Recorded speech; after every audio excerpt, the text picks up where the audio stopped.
So, do you tend to avoid things that take too long?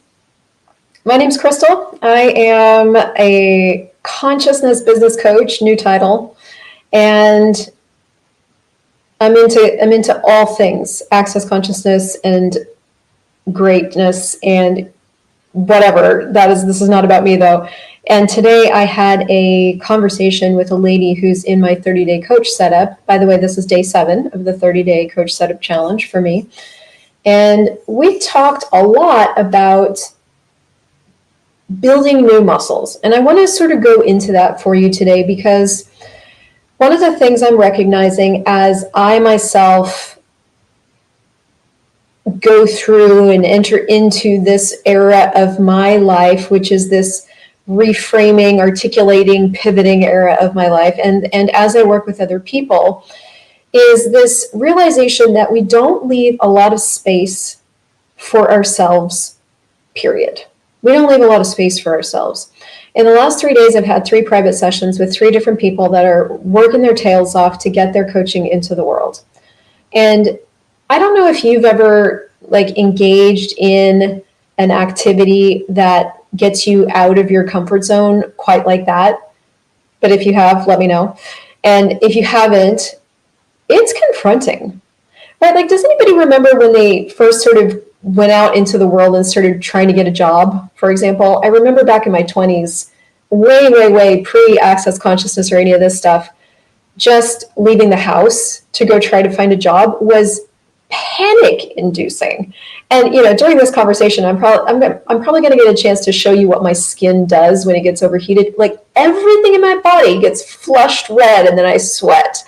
And now that's showing up with perimenopause, but then it used to just show up with uncomfort. And so anytime we're getting out of our comfort zone with something, all this new energy comes up. But the other thing that keeps coming up that I see is this big impatience for ourselves. So how patient are you with you when it comes to learning new things? Are you very patient? You've got the patience of Job, or do you tend to snap and think things should be fast? Where we went with this conversation that I wanted to share with you is that for you, the person who is very different, the person who is super aware, the person who is incredibly creative and divergent and able to multitask and do a bunch of things at exactly the same time and all those other things, when you are like that, and you've seen your ability to instantly energetically grok something, or instantly energetically build something, or instantly energetically wish for something and it show up, we tend to believe that everything should function like that. And the thing we've got to start to get, that I want to share with you today, is that reality, that energetic reality that you have that moves very fast, is real. That's real. Energy is fast. You are fast. When you want something and you pull, 9 times out of 10, that thing that you're pulling on is going to show up for you pretty instantaneously. You do get things on an energetic level. Like, anybody get frustrated when people have to speak the full sentence, for example? Like, there are things that inside of you that function very different. And that stuff is fast. Your awareness, fast. The way you get things is fast. But the physical actualization of something is not as fast. And I'm seeing now, just through working with people that are, working on the physical actualization of their business that they maybe have had the vision of for quite some time, and they really get it. And in their world, it's already built and they've already got people. I'm seeing how when the rubber hits the road and you start to put pen to paper and you start learning writing skills and clarification skills and technology skills and all this stuff that's required to physically actualize a business, I'm seeing a lot of impatience. And the tricky part about being impatient with yourself is that you tend to judge how long everything's taking. And so this has been the year for me that I've noticed that. I'm so grateful now, looking back over the last 3 or 4 years of my life. I know I referred to it a lot recently, but more and more as we go forward and I look back, the more grateful I get, because there were so many different skills that I developed. And this skill of of endurance with things that take longer than you think they should is a skill. And it is something that most of us need to learn. If you look at how children function, 2-year-olds, for example, they're pissed if anything's like not within their grasp, like instantaneously. It takes maturation of the brain, and like we're noticing with our little one Luna, she's going to be 10 this year, how much her brain has matured since she was 6. At 6 years old, everything was an upset, and there was no understanding of why things were the way they were. And obviously parents are doing the best they can and all that stuff. But now at 10, she has so much more sweetness and so much more patience because her brain is matured. She has a better understanding of what things take and how time works and how distance works and travel and all that stuff. And that's simply just because she's matured. Well, with ourselves, we need that same maturation. And what I'm starting to see or be able to speak about now is how we tend to, as grown people who want to totally change our lives, approach a new area of our life or something that we want to form into the world with the same impatience as a 2-year-old. Like, like if you totally, for example, want to change your financial reality, that's just going to take a minute. All right. It occurs, it exists the moment you choose it. But to physically actualize a totally different financial reality for yourself, that's going to take what it takes. I started really making that big demand of myself probably 10 years ago. And then like 5 years into it, got another piece. And then in like 8 years into it, got another big piece. And now last year I instituted another big piece. And it's going to take me what it takes. It's going to take the next 5, 10, 20 years to mature that financial reality that I planted the seeds for, like out here. But if I never planted the seeds for it, it couldn't exist. So I used to avoid big, long processes. Does anybody else relate to that? Where you're like, if you look at a thing and it takes more than 1 or 2 steps, or if you can't whip it out into the world tomorrow, you skip it. Well, I used to avoid those things. And what I'd like to invite you to look at is whether you did too. And if you did or do that, what would it take to invite in a different choice? Because most of what you want as your life is going to take a minute to physically actualize. It's going to start with your choice. It's going to start with your demand of yourself. It's going to start there. And it's going to, in your world, is going to exist. That's because energetically it does exist. That choice, that new future, that business, that thing that you know exists does. But that thing to physically actualize is going to take what it takes. So then we have to be better actualizers. And to be a better actualizer, we've got to be more patient with ourselves. And patience require, what I mean by that is there's the patience for who you need to become in order for that thing to exist, and what you need to learn from a skill point of view for that thing to exist. I was typing the other day on the keyboard. I type very fast. If you guys think I create stuff, I type very fast, but I don't think about it until somebody notices. Well, usually the people that notice are the ones closest to me. So I was sitting next to Andres and Luna on the couch, and Andres looks over. He's like, "How fast do you think you type? Like 60 words a minute, 80 words a minute?" And I just kind of looked at him and grinned, and I was like, "I don't know." And then Luna afterwards, she's like, "How did you learn to type like that?" And so typing got brought back into my attention. Now I do typing on automatic pilot. But back when I was 20 years old, I went to college and I took 2 classes. I only went to regular college for 2 classes. I took typing and I took Spanish. Interestingly, the 2 things I kind of need in my life the most right now, except for consciousness and maybe some business acumen. So I told her that. I said, "Where'd you learn to type like that?" I said, "Well, I took a class." So I very much remember when I was first learning to type how challenging it was. I've got a keyboard here, which is why I keep looking down. But, like you learn your hand positions when you're learning how to type professionally. You learn that you find that little nub, right? I can't do this backwards. But there's a little nub on one of the middle keys, and you find here it is. You find your middle keys, and you do it with the other hand, and then you practice ad infinitum these typing exercises until you can type the words that you see straight ahead of you without looking at it, and then you just keep practicing, and that's how you get good at typing. But in the beginning, learning everything is tedious as fuck. It's tedious. You're not where you want to be when you want to be there. Learning a language is exactly the same way. I find learning a language incredibly tedious in the very beginning, but then as you hear it a lot and you're in the country and you're being washed with it and you're trying to navigate everyday situations, all of a sudden one day you wake up and it's just easier. But that's after you get through the tedious part. So physically actualizing something takes longer than energetically knowing it exists. And so hopefully I can glue this down to a couple of things. One, I want you to look at what you're getting impatient about. Right? Two things. Look at what you're getting impatient about in your own life, or avoiding. So if you're avoiding it or you're impatient about it, does it require more steps than you at first wanted to contribute? Yes or no? Does that thing that you're frustrated about or avoiding take more steps than you necessarily wanted to contribute at this time? Number two, is it something in order to handle it that you're going to have to learn more things to be able to accomplish? In the pivoting of my business right now, in the formation of it in a new direction or in a refreshed direction that's more congruent with me and where I'm going and all that stuff, I'm learning a lot of things. I'm probably reading like 20 books right now, honestly.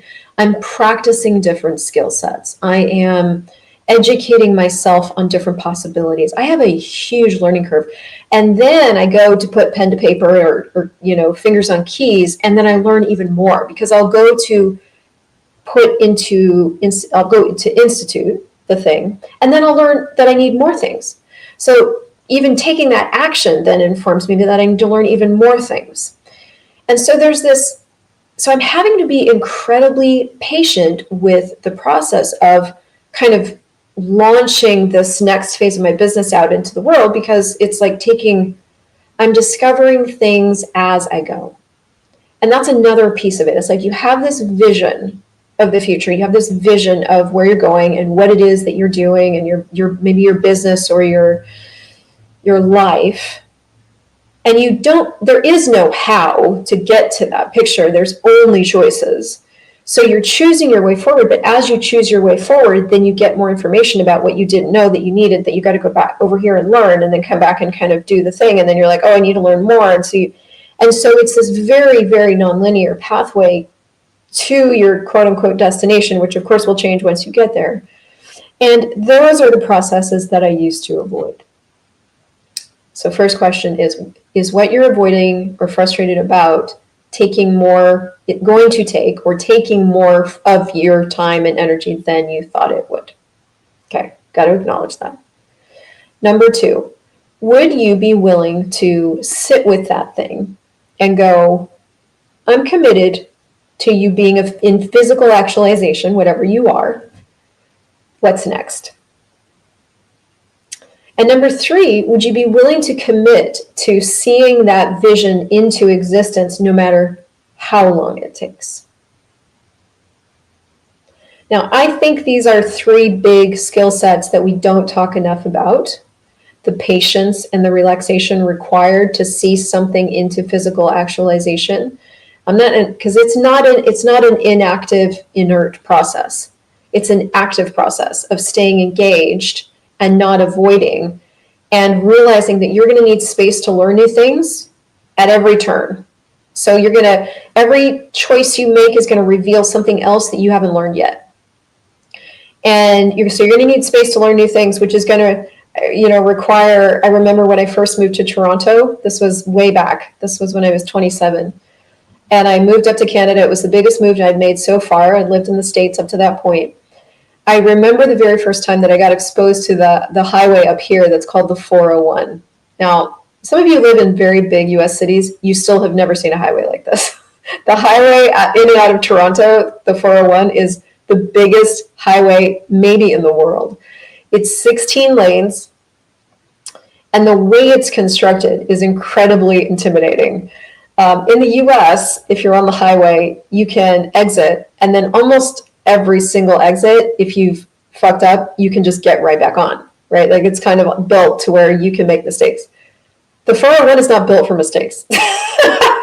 The 401 is built so that you get onto it and you have to know 3 exits ahead of time to get off into the express lane to be able to get off to your exit. So if you miss that, you are going so far out of your way that you're going to be at least 30 minutes late. So there was so much that was intimidating about this new highway. And at the time when I moved up here, I had gotten an agent. I was doing some acting, and my agent was in downtown Toronto, and I was living not in downtown Toronto. So I had to use the 401 quite frequently. And not only that, but the 401 was taking me into downtown Toronto. Well, Toronto's like a huge city. It's like New York City. There's lots of one-way streets. It's very dense. It's downtown. So I learned quite quickly that if I were going to keep the same way that I had functioned before, which was, oh, I look at the map, it's going to take that long, I'll leave exactly at that time, because it, of course, will just take that long. If I did that same thing, I was 100% going to be late to all of my appointments. Sorry, I just got a sound comment and that distracted me. I'm sorry, the sound is bad. I probably didn't plug in my mic. This is just a prop today. So I learned really quickly that if I kept my same habit, that I was going to be late. So what I did instead is every time I would have an audition, I would leave myself 3 times the amount of time that I needed, because it was inevitable that I was going to get turned around. I was going to be confused. I was going to take the wrong exit off the 401. I was going to fuck it up. So I started building into my travel time the fact that I was going to fuck it up. And that's